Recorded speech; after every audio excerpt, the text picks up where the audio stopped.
Hot rods are typically American cars that might be old, classic, or modern and that have actually been reconstructed or modified with big engines enhanced for speed and acceleration.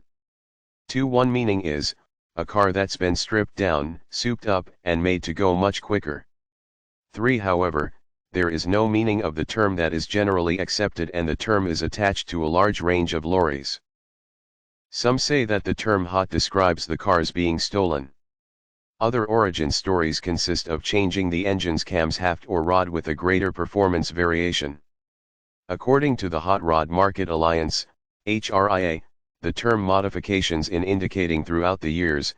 However, hot rodding has less to do with the lorry and more to do with an attitude and lifestyle. With regards to the word rod, one theory is that it means roadster. 6. A lightweight two-door vehicle which was often used as the basis for early racers.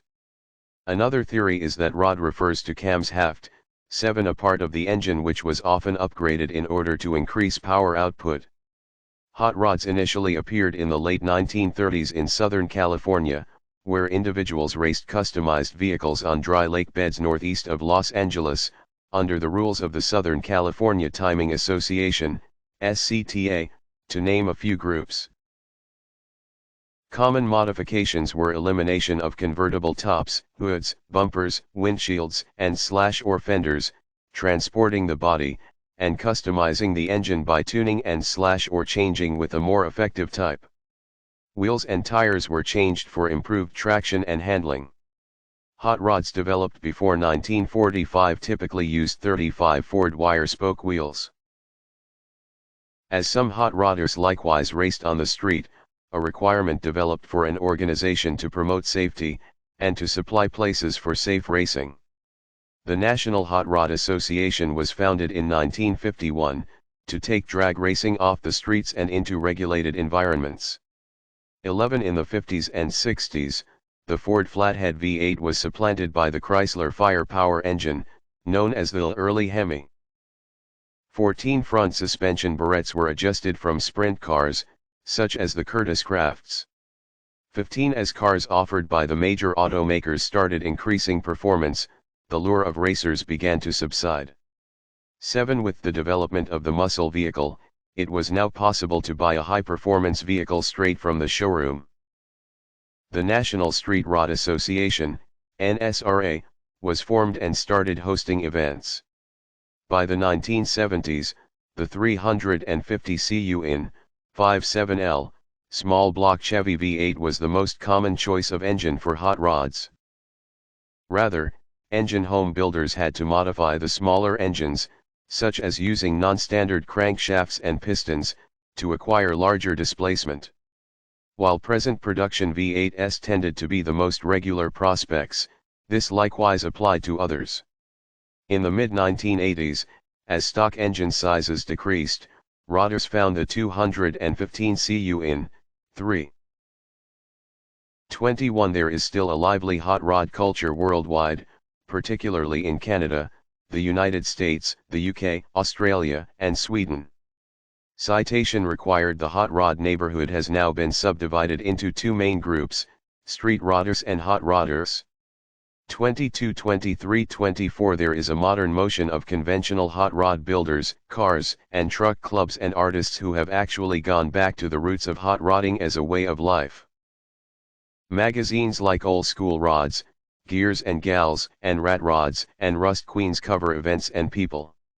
Especially during the early 1960s, a genre of hot rod music rose to mainstream appeal. Hot rod music was mainly a product of a number of browse music groups lacking concepts for new browsing tunes and simultaneously moving their lyrical focus towards racers. Residents in Sweden and Finland, affected by American culture, have created a dynamic local hot rod culture where enthusiasts gather at conferences such as Power Big Meet in Linköping and clubs like Wheels and Wings in Varberg, both located in Sweden. Given that there is very little vintage tin, the hot rods in Sweden are generally made with a homemade chassis, usually a Model T or a replica, with a Jaguar, or Volvo 240, rear axle, a small block V8, and fiberglass tub. However, some have been developed utilizing, for instance, a Volvo Duet chassis. Since Swedish policies required a crash test even for custom-made automobile in between 1969 and 1982, the duet alternative was preferred, because it was thought about a rebodied duet instead of a new lorry. The film was at first drafted by Pam Brady, who maintains full composing credit, as a vehicle for Saturday Night Live star Will Ferrell, however the job never commenced. Lorne Michaels persuaded Paramount to let The Lonely Island, which was gaining popularity for its work on SNL, take control of the film. The group consequently rewrote the motion picture with a heavy emphasis on unusual surreal humor. Throughout his life, Rod Kimball has actually believed his dead dad was a successful and respectable stuntman working for Evel Knievel. He aspires to follow in his daddy's steps and become a famous stuntman himself. On the other hand, his stepfather, Frank, does not respect Rod as a man, frequently going out of his method to beat him in sparring sessions and mocking his stuntman dreams.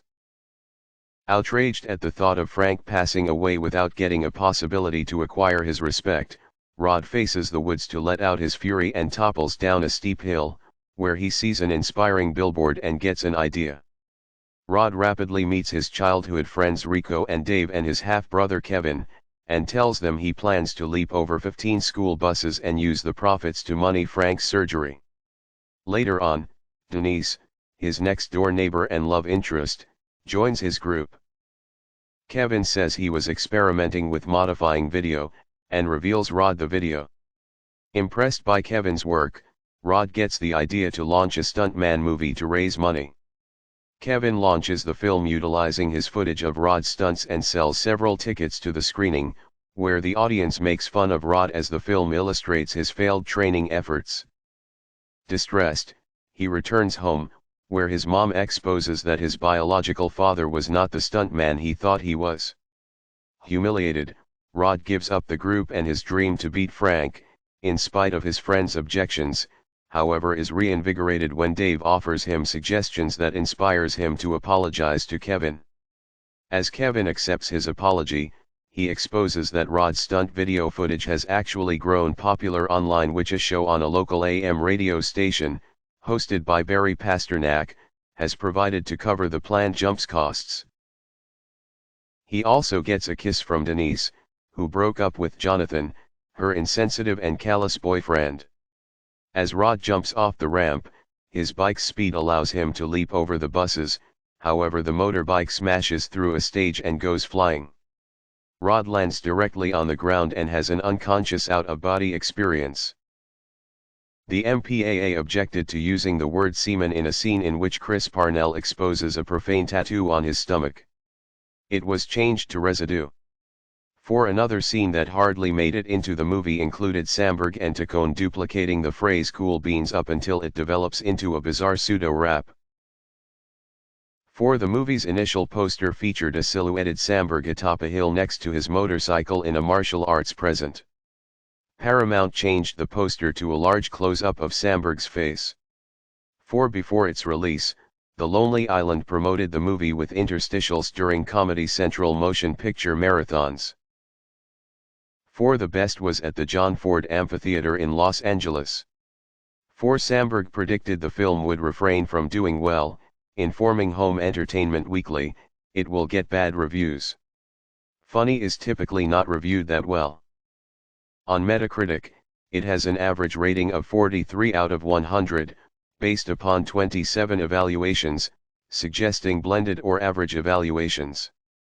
13 on Rotten Tomatoes, it has a score of 39% from 119 reviews, with a typical ranking of 5.10/10.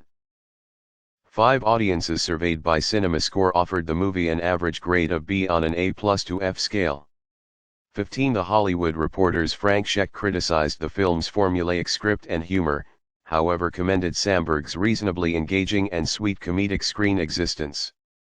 16 Nobody seems to have actually informed the Lonely Island boys that the stakes are a bit greater in functions than they remain in video, which underlighted shots and sloppy modifying are more sidetracking on the cinema than on TV, wrote Marjorie Baumgarten of the Austin Chronicle. "I laughed, then I wished it was funnier, then I just wanted it would end. 19 Peter de Brugge of Variety called the film yet another example of a comedy that declines to be taken seriously, concept as clothesline for all manner of silliness. 20 Nick Shager of Slant magazine noted that the trio care far less about smart plotting than random ridiculousness, considering the movie an exhausted rehash of every SNL alum's big screen launching, considering that Adam Sandler's Billy Madison. When our evaluations was available in, it resembled, "Oh, we're right on track," said Samberg. 5 I have actually lived through whatever from Wayne's World with Mike and Dana to Tommy Kid with Chris Farley, all the things I made with Ferrell, and even Three Amigos. Critics just do not like new comedians, and they certainly do not like them if they originate from SNL or TV. 5 The film is funny due to the fact that it is sincere. It doesn't represent him as a maniacal goofball, however, as an ambitious kid who really thinks, each and every single time, that he will succeed. In producing this aura of sincerity, Hot Rod gained from Spacek's efficiency. She plays the mama definitely directly, without inflection, as if she were not in a funny.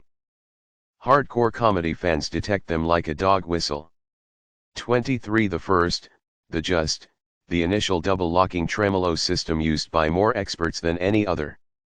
The Floyd Rose original is precision-made in Germany, crafted to exacting requirements using top-quality solidified steel and a nickel-plated brass sustain block. A factory-installed shim under the center saddles can be removed, bringing the radius to a flatter 12. To match different radii, the specific saddles can be shimmed with either saddle shims, available on the internet, or utilizing copper or aluminum tape. We want to remind our members that this is a privately owned, run, and supported online forum. These consist of, but are not restricted to, removing material and even access to the online forum. Please offer yourself a refresher on the forum guidelines you consented to follow when you signed up. Ozenerkel influenced August 11, 2016 Number 1 Hi all, I simply stumbled upon this demo on YouTube and now I want to have those tones from my American Requirement Strat through my Axe FX2 XL. So any recommendations on how to come up to that genuine amp would be handy, thanks. August 11, 2016 Number 1 Hi all, I simply encountered this demonstration on YouTube and now I want to have those tones from my American Requirement Strat through my Axe FX2 XL. It's got clean to crunch to heavy, and a large range of equalizing chances, and I like all the different tones that this guy produces on the video. Hi all, I just stumbled upon this demo on YouTube and now I want to have those tones from my American Standard Strat through my Axe FX2 XL. It's got clean to crunch to heavy, and a wide variety of equalizing opportunities, and I like all the various tones that this guy develops on the video. Check the amp list on Wiki to see if any of the amps is a model of it, but no. You have to remember, some of these amps need volume to do what they do. A classic example is the Super Reverb. In order to get the best tones, you needed to crank these to ear-bleeding levels. You need to remember, some of these amps require volume to do what they do. A timeless example is the Super Reverb. In order to get the best tones, you needed to crank these to ear-bleeding levels. You have to remember, some of these amps require volume to do what they do. A timeless example is the Super Reverb. In order to get the best tones, you needed to crank these to ear-bleeding levels.